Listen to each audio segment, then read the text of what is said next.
नमस्कार। मैं उर्मिला यादव अपने YouTube channel Urmila Yadav Hindi classes में एक बार फिर से आपका स्वागत करती हूँ। आज की इस कड़ी में हम भारतीय काव्य शास्त्र से संबंधित वस्तुनिष्ठ प्रश्न उत्तर करने जा रहे हैं। इससे पहले हम 30 प्रश्न कर चुके हैं। इस वीडियो में हम आगे के 30 प्रश्न करेंगे। सभी बहुत ही महत्वपूर्ण हैं, इसलिए आप ध्यान से सुने और साथ ही वीडियो को लाइक करें, शेयर करें और यदि नए हैं तो चैनल को सब्सक्राइब भी करें। अब हम शुरू करते हैं। विभावानुभाव संचारी संयोगाद्रस निष्पत्ति रस स्वरूप निर्धारण का ये सूत्र किस आचार्य ने दिया? किस आचार्य का है ये? तो इसका सही उत्तर होगा भरत मुनि। विभावानुभाव संचारी संयोगाद्रस निष्पत्ति रस स्वरूप निर्धारण का ये सूत्र आचार्य भरत मुनि ने दिया था। अगला है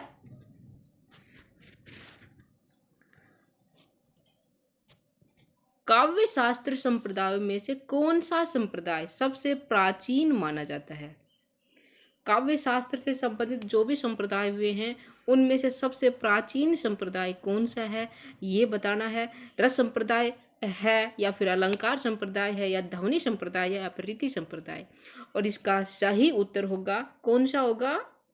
यदि आपको पता है तो आप कमेंट बॉक्स में अपना उत्तर लिख सकते हैं, विकल्प डाल सकते हैं, क, ख या ग है या घ है। तो यदि पता है तो आप बताइए, नहीं पता तो मैं बताती हूँ, जिसको पता है वो भी देख ले। तो इसका जो सही उत्तर है वो रस संप्रदाय सबसे प्राचीन संप्रदाय है। काव्य शास्त्र से संबंधित ये रस संप्रदाय सबसे प्राचीन है। अगला है इनमें से किसे संचारी भाव कहते हैं? कौन सा एक विकल्प सही है जिसे संचारी भाव भी कहते हैं? तो इसका सही उत्तर होगा व्यभिचारी भाव। व्यभिचारी भाव को संचारी भाव को व्यभिचारी भाव भी कहते हैं। क्या है इसका सही उत्तर? क्या? व्यभिचारी भाव। आगे है संचारी भावों की संख्या कितनी मानी गई है? संचारी भावों की संख्या कितनी मानी गई है? 33। कितनी है? 33 संचारी भाव हैं। 33 सही उत्तर है। अब संचारी भाव क्या होते हैं? जो भाव स्थायी भावों की पुष्टि के लिए उनके साथ संचारी होते हैं, संचारित होते हैं, उन्हें क्या कहते हैं? स्थायी भाव कहते हैं, संचारी भाव कहते हैं। क्या होता है कि जो भाव स्थायी भावों की पुष्टि के लिए उनके साथ संचारित होते हैं, साथ साथ चलते हैं, उनको संचारी भाव कहते हैं। और इनकी संख्या कितनी है? 33 है। और संचारी भावों को व्यभिचारी भाव भी कहते हैं। आगे है कार इत्री एवं भाव इत्री प्रतिभा के भेद किस आचार्य ने किए हैं? कार इत्री एवं भाव इत्री प्रतिभा के भेद आचार्य किसने किए हैं? कौन से आचार्य ने? पता है तो बताइए। आचार्य राजशेखर ने। सही उत्तर क्या है? ख, राजशेखर। आचार्य राजशेखर ने कारित्री और भावित्री प्रतिभा के दो भेद माने हैं। आगे है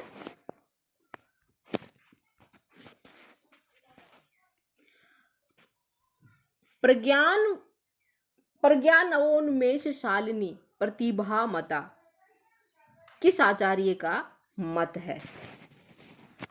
प्रज्ञानोन्मेष शालिनी प्रतिभा मता ये आचार्य भट्ट लोलट का मत है। किसका मत है ये? भट्ट लोलट का। सही उत्तर है भट्ट लोलट। अगला है भावित्री प्रतिभा संपन्न किसे कहा जाता है? आचार्य राजशेखर ने प्रतिभा के कारित्री और भावित्री दो प्रतिभा के भेद माने हैं। और इनमें जो भावित्री प्रतिभा होती है वो किस में होती है? भावित्री प्रतिभा किस में होती है? सहृदय में होती है। तो सही उत्तर इसका सहृदय। आगे है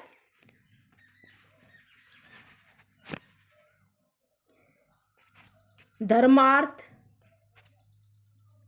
काम मोक्षेषु वैक्षव्ये कलाश च कथन किसका है? धर्मार्थ काम मोक्षेषु वैक्षव्यम कलाश च, ये कथन भामा का है। किसका है? भामा का। सही उत्तर इसका घ है, भामा। अगला प्रश्न है,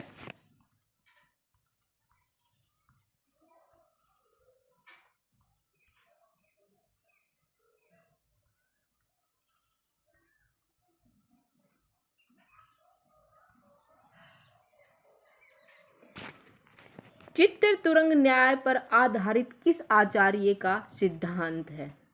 किस आचार्य ने चित्र तुरंग न्याय पर अपना सिद्धांत दिया था? भट्ट लोलट ने, या भट्ट नायक ने, या अभिनव गुप्त ने, या फिर शंकुक ने? तो इसका सही उत्तर होगा शंकुक। शंकुक ने चित्र तुरंग न्याय पर अपना सिद्धांत दिया था। आगे है, अभिधा, भावक्तव एवं भोग काव्य के 3 व्यापार किस आचार्य ने माने हैं? अभिधा, भावक्तक और भोग, ये काव्य के 3 व्यापार भट्ट नायक ने माने हैं। किसने माने हैं? भट्ट नायक ने। अगला है, भवभूति ने किस रस को रसराज की संज्ञा दी है? भवभूति ने करुण रस को रसराज की संज्ञा दी है। किसको, कौन से रस को भवभूति ने रसराज की संज्ञा दी है? करुण रस को।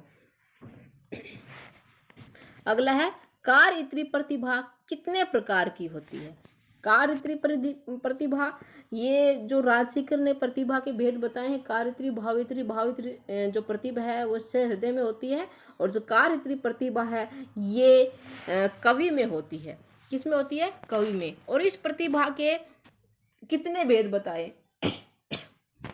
आचार्य राजशेखर ने इस प्रतिभा के कितने भेद बताए? कार्यत्री प्रतिभा के सही उत्तर होगा इसका 3। कितने भेद बताए हैं? 3 भेद बताए हैं।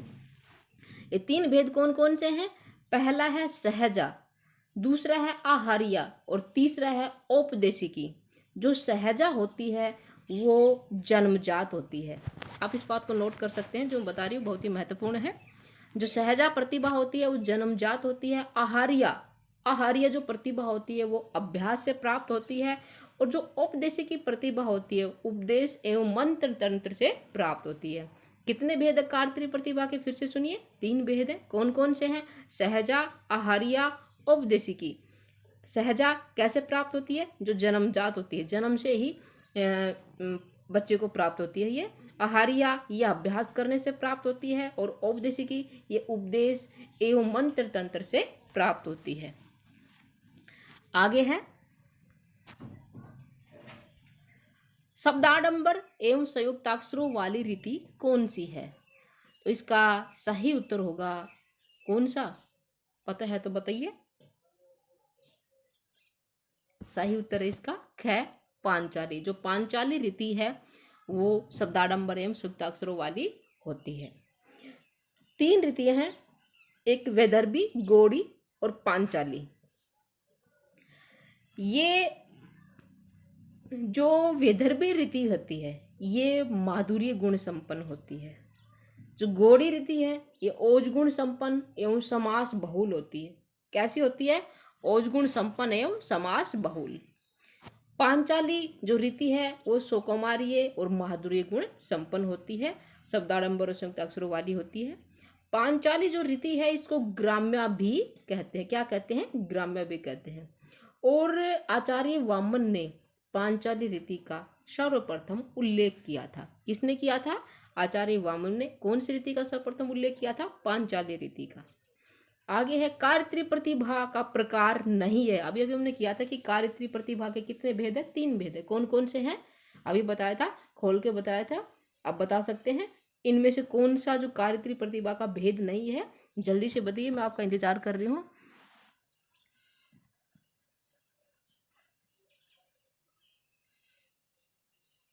चलिए मैं बता देती हूँ। इसका सही उत्तर है, कौन सी नहीं होती?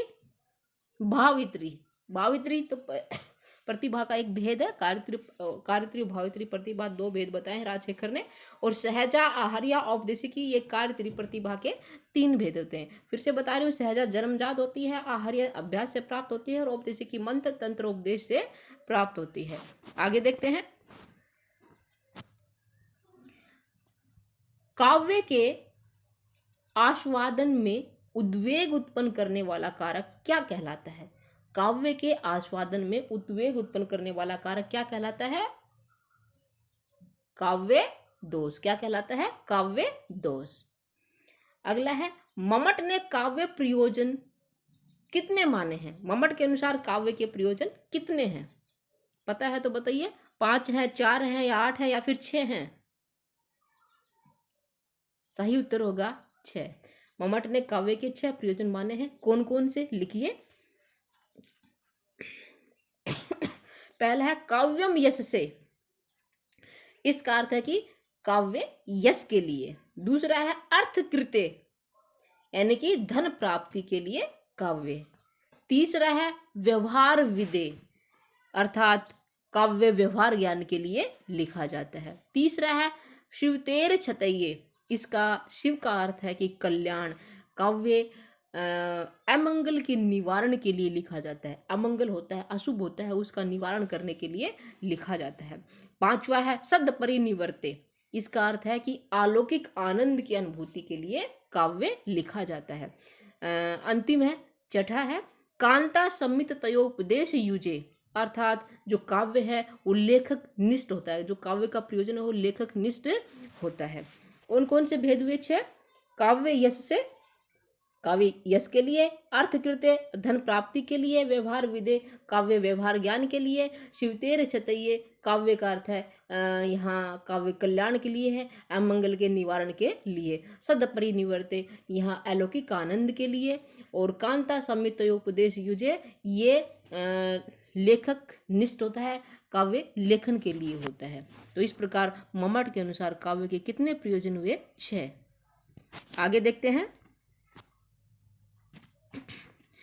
निम्न में से कौन सा करुण रस का विरोधी है? हमें ये बताना है कि करुण रस का जो विरोधी है वो क्या है, कौन सा रस है जो करुण रस का विरोधी है? तो इसका सही उत्तर क्या होगा? हास्य। जो हास्य है वो करुण रस का विरोधी है। आपको पता है कि रस 9 माने जाते हैं। इनमें श्रृंगार रस है, हास्य रस है, रौद्र, वीर, अद्भुत, विभत्स, भयानक और शांत। इनके जो स्थायी भाव है, जो श्रृंगार का स्थायी भाव है, श्रृंगार रस का जो स्थायी भाव वो क्या है? रति है। हास्य का हास है।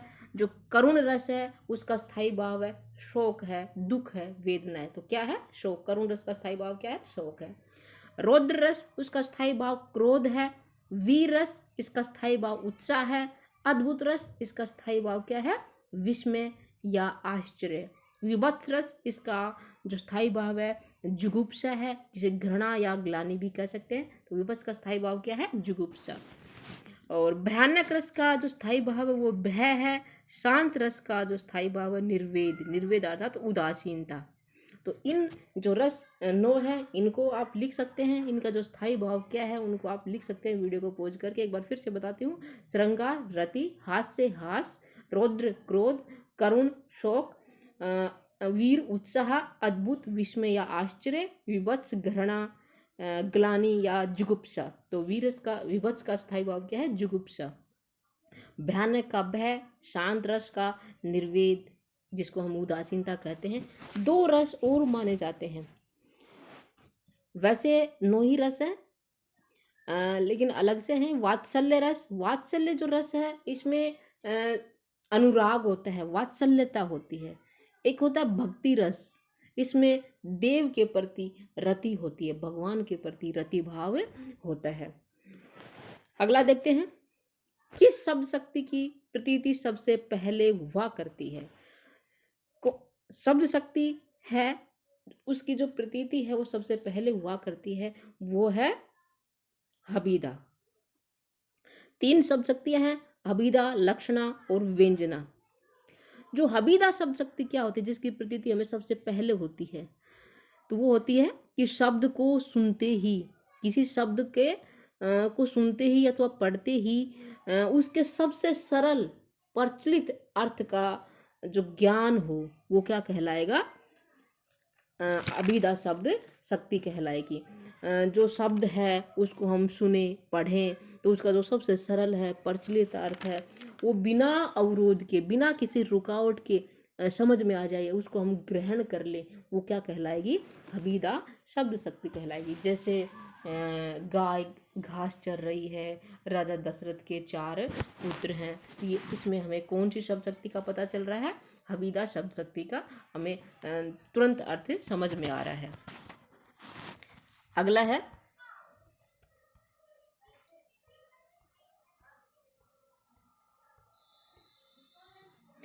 निर्वेद नामक स्थायी भाव को किस रस का परिपाक होता है? निर्वेद नामक स्थायी भाव से किस रस का परिपाक होता है?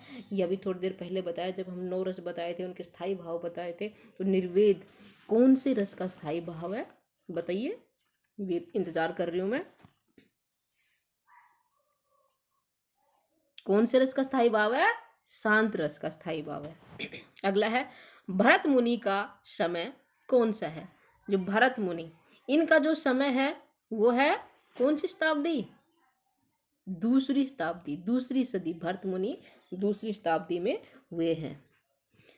अगला है भामा का समय कब माना जाता है? जो भामा है उनका समय है 6ठी शताब्दी। यह 6ठी शताब्दी विकल्प में नहीं है, 7वीं शताब्दी दे रखा है। तो 6ठी शताब्दी में इनका समय है भामा का। ये कश्मीर के निवासी थे और भरत मुनि के बाद प्रथम आचार्य हैं भामा।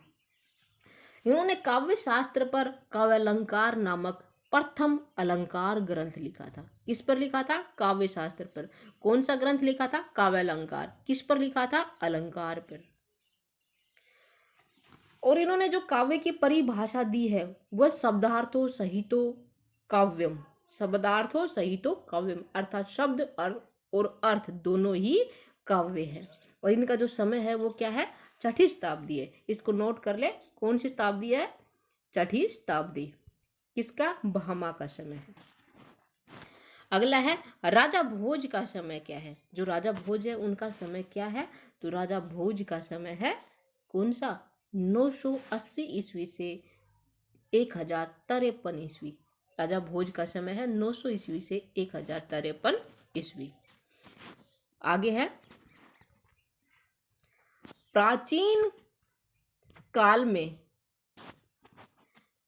कथानक से युक्त किसी भाव विशेष को आधार मानकर की गई रचना को क्या कहा जाता है? कि प्राचीन काल में कथानक से युक्त किसी भाव विशेष को आधार मानकर की गई रचना को क्या कहा जाता है? उसको मुक्तक काव्य कहा जाता है। सही उत्तर होगा मुक्तक काव्य। अगला है विभत्स रस का स्थायी भाव क्या है? इसको आप बता सकते हो विभत्स रस का स्थायी भाव क्या है? अभी भी थोड़ी देर पहले मैंने बताया था, सभी रसों के स्थायी भाव बताए थे, तो आप बताइए जल्दी से। विभत्स रस का स्थायी भाव है जुगुप्सा। सही उत्तर है जुगुप्सा।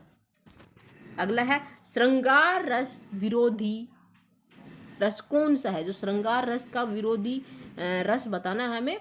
वीर है, भयानक है या रौद्र? तो इसका सही उत्तर होगा सभी। वीर, भयानक और रौद्र ये तीनों ही रस किसके हैं? श्रृंगार रस के विरोधी हैं। ये उत्तर होगा इसका घ।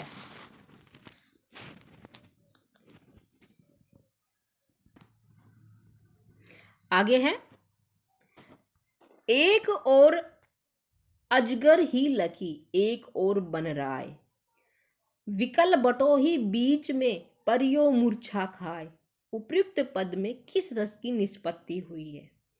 आप इसको बता सकते हैं अच्छे से कि एक और तो अजगर है, दूसरी तरफ शेर है, और जो बटोई है, जो राहगीर है वो बीच में है, और उन दोनों को देख के क्या हो गया? मूर्छा खा के, मूर्छित होके गिर गया। तो कौन सा रस होगा यहाँ पे?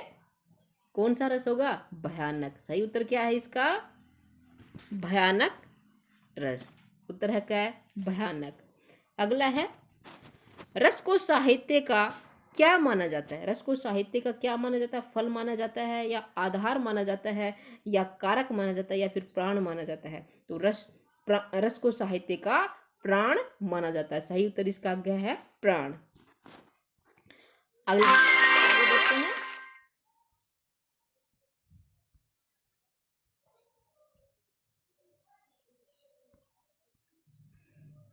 साहित्य के लिए वाग्मय शब्द का प्रयोग किस भाषा में होता है? साहित्य के लिए वाग्मय शब्द का प्रयोग कौन सी भाषा में होता है? सही उत्तर है संस्कृत भाषा में। अगला है रस का अवयव नहीं है। रस का जो कौन सा अवयव नहीं हमें बताना है। स्थायी भाव, विभाव, प्रतिभाव, संचारी भाव।